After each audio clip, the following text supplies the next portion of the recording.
So when I left off, I was saying that isn't it weird that whenever I run this cell, I get 3.0, and whenever I run this cell, I get 3. Is that just a difference in how these numbers are printed, or are they actually different? And the answer is they're actually different. They're different, what we call types. So we have to talk about data types. If we're going to be data scientists, we have to understand how data is represented on the computer and all of the sort of weird things that can happen, especially when data are in the wrong type, which we'll talk about in a moment. So every value in Python has what's called a type. So we'll talk about a couple types in a second, just looking ahead. An example of a type is integer. I run some code, the result is an integer. Another type that we'll see in a second is float, a floating point number, or a decimal number, if you want to say.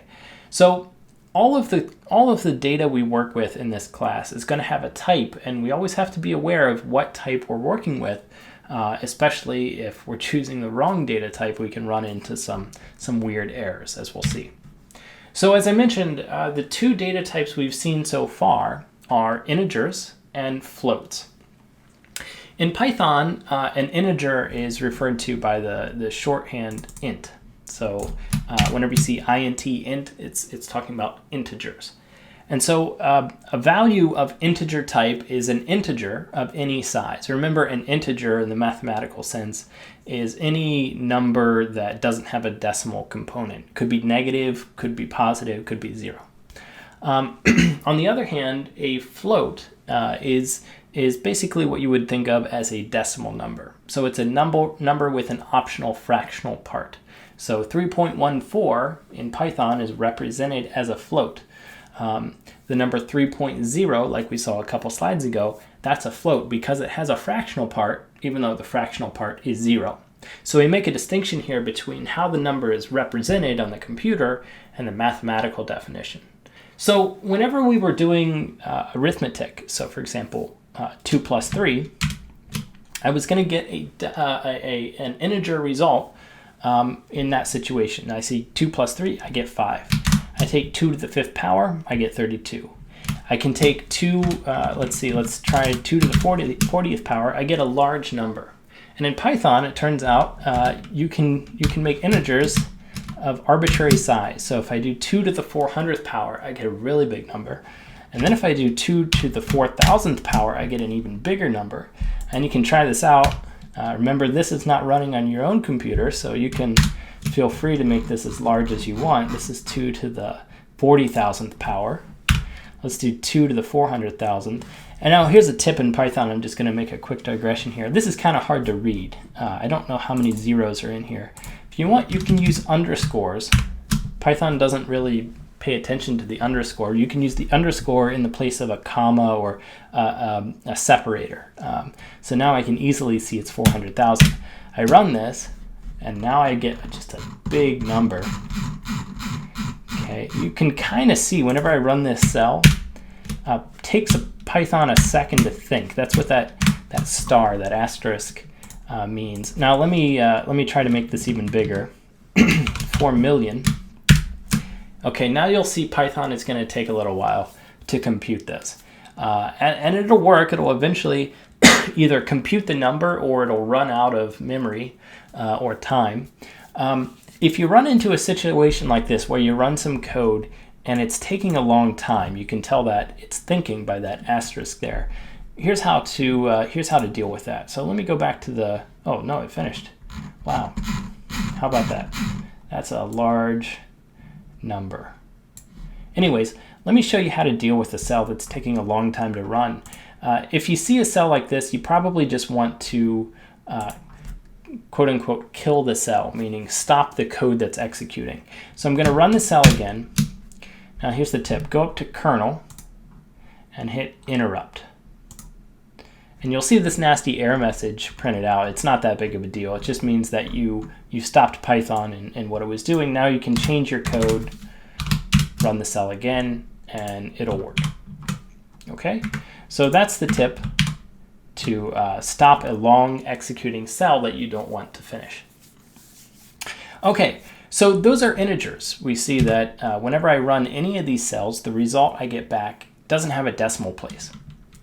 Now, on the other hand, if I do something like 2.0 plus 3.2, I'm going to get a decimal answer back, 5.2. And that's true even if I write 2.0 plus 3.0, I get 5.0 back. That's because whenever I write 2.0, I'm expressing the number 2 as a floating point number to Python. Whenever I use that point, it immediately treats it as a floating point number.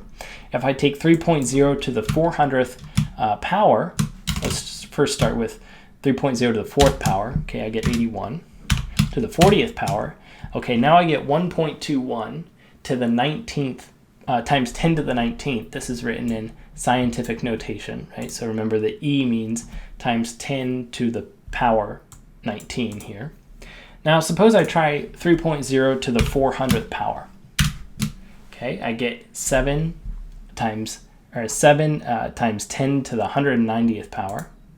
Okay, now floats have limited precision and limited size. If I try to write 3.0 to the 4,000th power, now I get what's called an overflow error.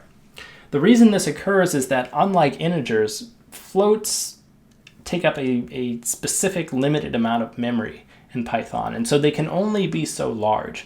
If I try to take 3.0 to the 4,000th power, I'm going to need a lot of memory to store the result.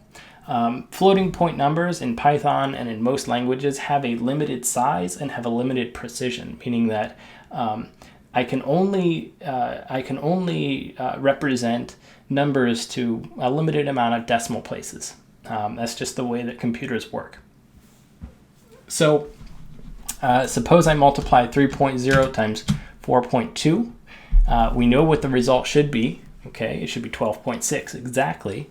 But if I evaluate it, I see that in Python it says 12.6 and then a bunch of zeros and then a 1. What's going on here? Is Python wrong? Is there a bug in Python? No, there's not a bug in Python. It's just a side effect of the fact that with a limited amount of memory and a limited amount of precision, you can only display a limited number of decimals, of floating point, of real numbers. So some real numbers can't be exactly displayed using floating, or exactly represented using floating point numbers, and this is an example of them. So 12.6 cannot be exactly represented by your computer. The nearest number that can be represented is this one, and it's pretty close, and it's fine for all practical purposes. So there are instances where you might have a number that is an int, and you want to convert it to a float, or vice versa. So let's take a look. Suppose I have 2.0 plus 3. The result of this, 5.0. Maybe I want to convert that back to an integer. How do I do that? We'll see in a second. So what if I have 2 divided by 1? Interestingly, the answer is going to be 2.0, even though that we know that any number divided by 1 is just that number back. And I've divided an integer by an integer.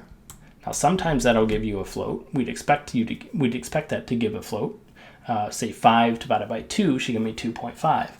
But when I divided 2 divided by 1, I would expect to get 2 back, the integer 2. In Python, all division, the result of any division, is a floating point number. So 2 divided by 1 will be 2.0, the float 2.0. Suppose I want to convert that back to an integer 2. I can do that with the int function. So I write int, give it a number, say 2.0, and it gives me the integer 2 back. This is called type coercion. I am taking the type and I am changing it. I am forcing it to be the integer type. So I can do this directly. I can do integer 2 divided by 1. I can do integer 2.0 plus 3, and I get 5. Now let me backtrack for a second and point out something interesting here. Whenever I did 2.0 plus 3, notice I had a float plus an int, and the result was a float. That's because the float is the more general type here, and so whenever I'm adding a float and an int, the result will always be a float, even if mathematically the result is an integer. Okay.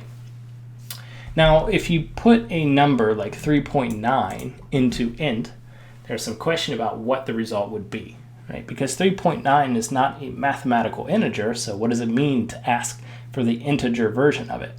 Well, what Python does is it just takes that number, 3.9, and it rounds it all the way down to the nearest integer, which is smaller than it. So if I take int of 3.9, I'll get 3 as an integer type. This is called taking the floor of the number, if you're familiar with that term. Now, you can run into some weird situations converting between ints and floats. And here's an example. So suppose I multiply 2.51 times 100. Okay, so let's think through this mathematically first. So 2.51 times 100 is 251. If I asked for the integer version of that, I should get 251. Okay, so let's try it out. Get 250. Okay, so what's going on here? Do you think you can see what's going on? So I multiply 2.51 times 100. The answer is 250.9999999. Remember, floating point numbers in Python and in every programming language really have a limited amount of precision. Okay, and they can't. Not all real numbers can be represented using that amount of precision. So, for example, in this case, whenever I multiply 2.51 and 100, I believe the issue here is that some precision is lost in the multiplication, and I don't get exactly 251. Okay, so the result being 250.99999, so forth. I take the integer version of this. Remember, that rounds down to the nearest integer number, so I get 250 unexpectedly. Okay, so you have to watch out for things like this, or at least be aware that things like this occur. If you don't, it'll cost you a lot of money. So here's an example of a real-life case where very smart people forgot that things like this happen. It was called the Ariane 1 disaster. So this is an instance where the European Space Agency spent a decade and $500 million on a very fancy rocket. They wrote the code for this rocket over many years, and they launched it and it blew up. And what happened here was that they had a bit of code that was doing exactly this. It was converting between an integer and a float, and they forgot that stuff like this happened. Long story short, this caused an error, a fatal error, which caused the program to believe that the thruster was pointed in the wrong direction, and it just rotated, and the entire rocket, instead of going up, went kind of down and blew up. So that's how, a single bug in their code, a very simple bug, cost them $500 million in a decade.